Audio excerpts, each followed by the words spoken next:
देवी लक्ष्मी की कृपा होने में चार बातों का अत्यंत महत्व है। दान, पुण्य, कर्म और प्रारब्ध। और ये चारों बातें आत्मा के साथ चलती हैं, देह परिवर्तित होती रहती है। अर्थात यदि कोई मनुष्य इस जन्म में अथवा पूर्व जन्म में श्रेष्ठ दान करता रहा है या कर रहा है तो उसके जीवन में निश्चित रूप से सुख समृद्धि आएगी।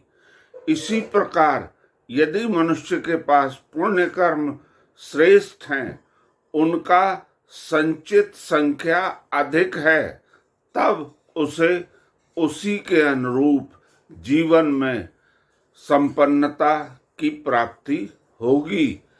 कर्म इस जन्म में ही न केवल फलदायी होता है, अर्थात श्रेष्ठ फल देकर मनुष्य के जीवन को खुशहाल बनाता है, बल्कि अगले जन्म को भी वह श्रेष्ठ बनाने की सामर्थ्य रखता है।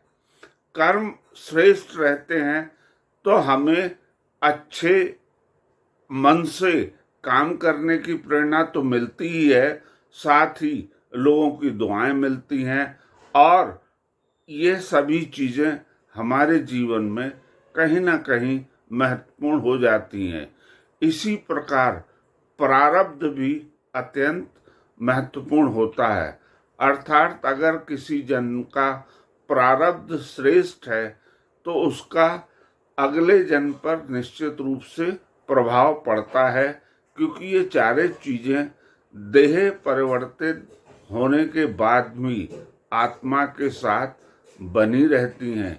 इसीलिए कहा जाता है कि अगर कोई मनुष्य इस जन्म में निर्धन है तो हो सकता है उसने पूर्व जन्म में दान न किया हो या कम किया हो।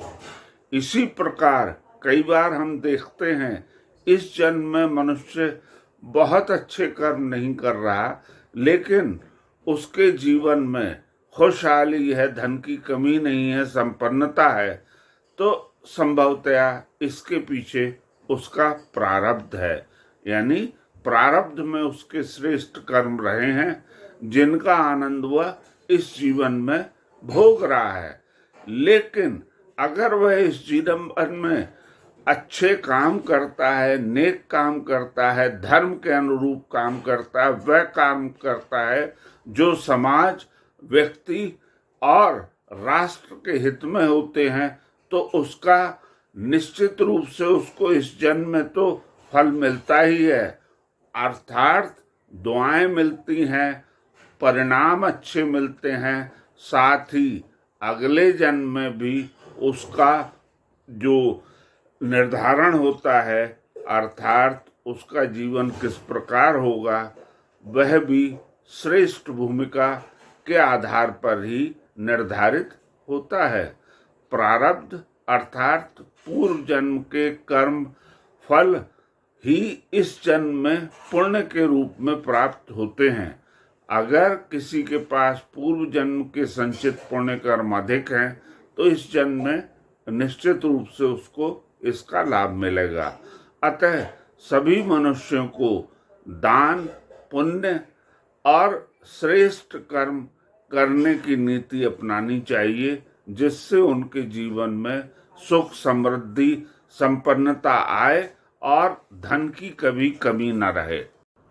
अगर आपको ये वीडियो पसंद आया हो तो हमारे चैनल को सब्सक्राइब करें, लाइक करें, शेयर करें।